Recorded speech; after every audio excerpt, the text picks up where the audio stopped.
लिखो, क्वेश्चन लिखो। क्लाउड का जो है ना, इमेज के बेसिस पर क्वेश्चन, क्लाउड पर। ठीक, हाँ लिखना जरा, लिखना। The angle of elevation, the angle of elevation of a cloud, the angle of elevation of a cloud from a point, the angle of elevation of a cloud from a point, the angle of elevation of a cloud from a point 60 meter above, from a point 60 meter above, 60 meter above the surface of the water, 60 meter above, 60 meter above the surface of the water of a lake, of a lake is 30 degree, is 30 degree, 60 meter above the surface of the water of a lake, of a lake is 30 degree। यहां तक हो गया। and the angle of depression, and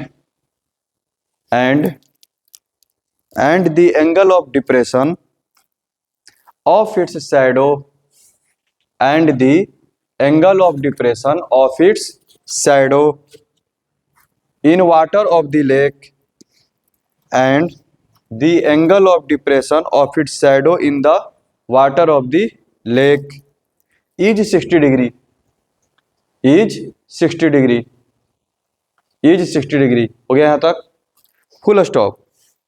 find the height of the cloud, find the height of the cloud from the surface of the water, find the height of the cloud from the surface of the water. ठीक है, एक बार आप figure देख लो क्या बोल रहा है। बोल रहा है कि एक लेक है, ठीक है ना, मान लो कि ये लेक का सरफेस है, ठीक है, ये लेक का सरफेस है। इससे मतलब कि यहां से 60 मीटर एबव एक कोई पॉइंट है, पॉइंट पी, यहां से एक पर्सन क्लाउड को देख रहा है। यहां देखो बादल है यहां पर, ठीक है। तो बोल रहा है कि तो इसका जो एंगल ऑफ एलिवेशन है वो अभी कितना डिग्री है, 30 डिग्री।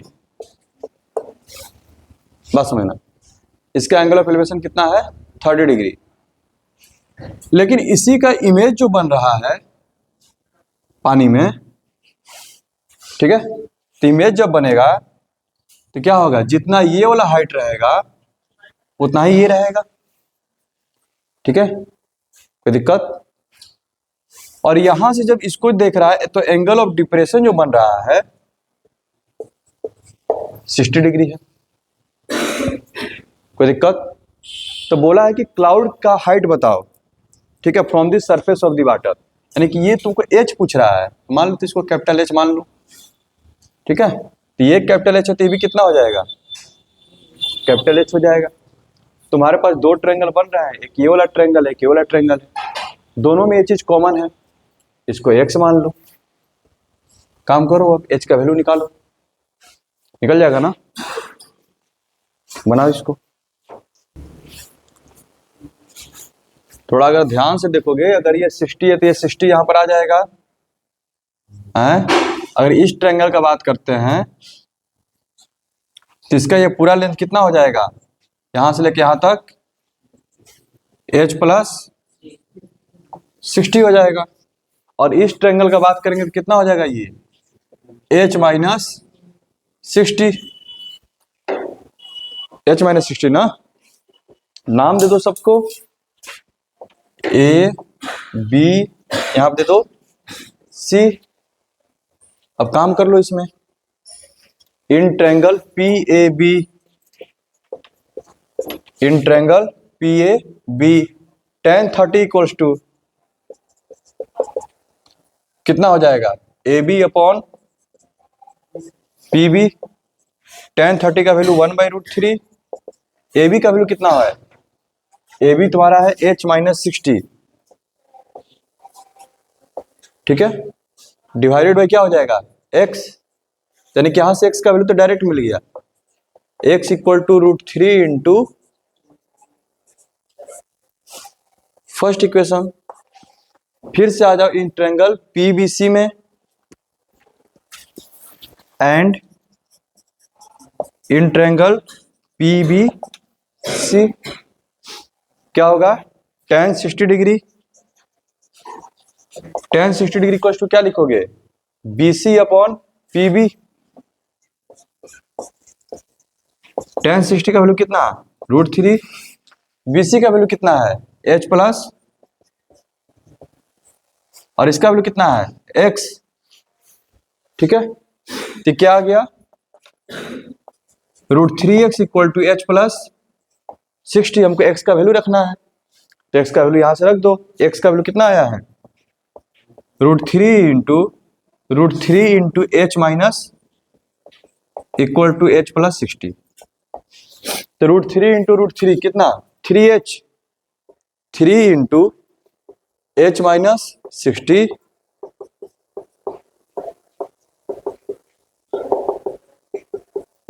ठीक है। तो 2H इक्वल टू कितना आ गया, 240। तो H का वैल्यू तुम्हारा बाबू आ गया 120 मीटर। समझ में आया, यानी कि जो बादल जो है लेक के सरफेस से कितना ऊपर है, 120 मीटर। ठीक है, और यही क्वेश्चन जब तुमको मल्टीपल उसमें देगा, क्या उसको बोलते हैं, केस स्टडी, तो ये क्वेश्चन तो ये बनता है। दूसरा क्वेश्चन ये बोलता है कि ये वाला डिस्टेंस बताओ, ये वाला, यानी कि x का वैल्यू, ये डिस्टेंस क्या है, x है, तो x कितना हो जाएगा, now x equal to √3 into H minus 60, तो 120 माइनस 60 हो जाएगा, 60 √3 मीटर। कोई दिक्कत। तीसरा क्वेश्चन ये पूछता है कुछ पर्सन से बादल का डिस्टेंस कितना है, तो पर्सन तो यहां पर है, क्लाउड यहां पर है, यानी कि पीए पूछ रहा है वो। बस सुन रहा है क्या पूछ रहा है, पीए। तुम्हारी मर्जी है, तुम कॉस लगा दो, नहीं तो साइन। ठीक है, कॉस ही लगा देते हैं, कॉस 30 बेस बाई हाइपोटेनस। इधर देख, इधर cos 30 in triangle PAB, cos 30 degree equal to क्या हो जाएगा, PB अपॉन PA। cos 30 का वैल्यू कितना, √3/2।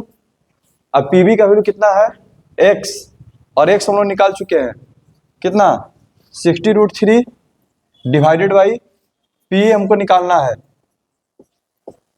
ठीक है ना, तो यहां देखो √3 से √3 कैंसल, तो PA इक्वल टू भी आ गया 120 मीटर, यानी PA भी 120 मीटर ही है। जरूरी नहीं कि हमेशा इक्वल हो, वो एंगल पर डिपेंड करेगा। समझ में आ गया बात, आगे बढ़े, क्लियर है, क्लियर है ये। अच्छा इसी क्वेश्चन को इस तरह से करके भी दे देता है। यहां देखो, यहां देखो, अभी जो हाइट दिया था 60 मीटर, ठीक है, ये समझ में आ गया ना। अब बोल रहा है कि इसका हाइट हम h लिखते हैं, यानी क्वेश्चन को वेरिएबल पर सेट कर रहा है। इसका हाइट क्या लिख रहे हैं, h। समझ में आ रहा है। अच्छा, the angle of elevation of a cloud from a point h metre above a lake is alpha. और एंगल ऑफ एलिवेशन क्या दे रहा है बाबू, अब अल्फा दे रहा है। ठीक है, पूरा क्वेश्चन अब चेंज हो रहा है। पहले हम बता चुके हैं पार्टिकुलर एंगल लेकर के, अब जरा तुम लोग इसको सोल्व करोगे अल्फा बीटा पर। ये अल्फा है, इसको बोल रहा है एंगल ऑफ डिप्रेशन, फिर बीटा बोल रहा है। एंगल ऑफ डिप्रेशन क्या बोल रहा है, बीटा।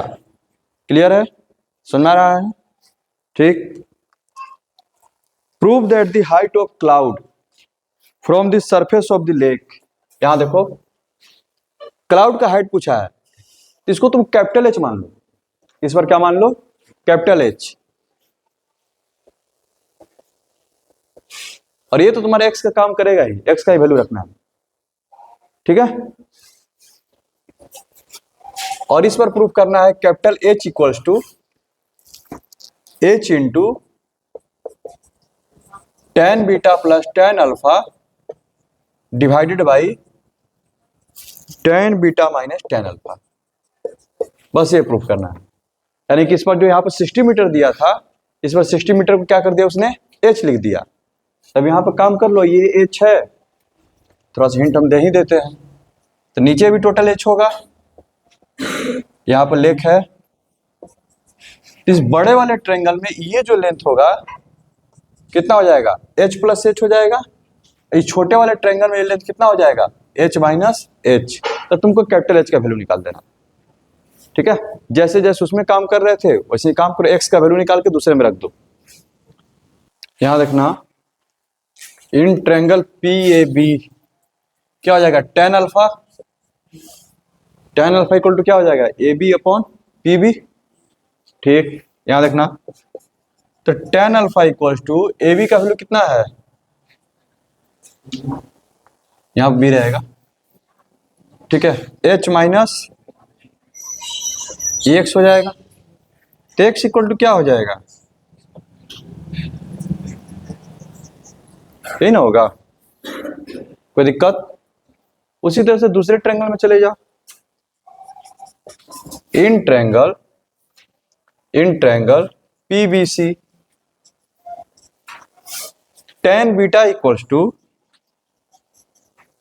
क्या लिखोगे, H plus H upon x लिखोगे, H plus H upon x, ठीक है। चाहो तो यहां से भी x का वैल्यू निकाल लो और दोनों को कंपेयर कर दो, या फिर उस वैल्यू को ला करके यहां पर रख दो, तुम्हारी मर्जी है, ठीक है। वैल्यू निकाल ही लेते हैं, H plus H upon tan beta, यही ना आया। ये तुम्हारा फर्स्ट इक्वेशन है, ये तुम्हारा सेकंड इक्वेशन है। From equation first and second, ठीक है। क्या आ गया बाबू, H minus H upon tan alpha. ध्यान में ये रखना है कि तुमको कैपिटल H का वैल्यू निकालना है। क्रॉस मल्टीप्लिकेशन कर दो,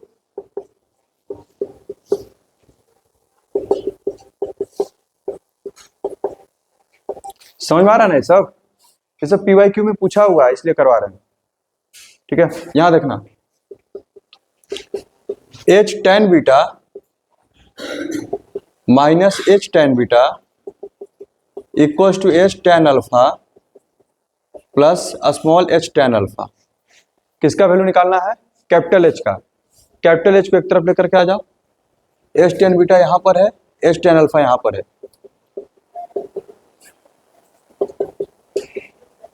इधर क्या हो जाएगा, small h tan alpha small h tan beta. Capital H common हो गया, tan beta minus tan alpha, यहां से स्मॉल h कॉमन हो गया, तो कैपिटल H इक्वल टू क्या हो गया, h into tan alpha plus tan beta divided by tan beta minus tan alpha. इसी को अगर सजा करके लिखोगे तो उसने tan बीटा को पहले लिखा है ऊपर में न्यूमरेटर में, इसको ऐसे लिख दो, tan बीटा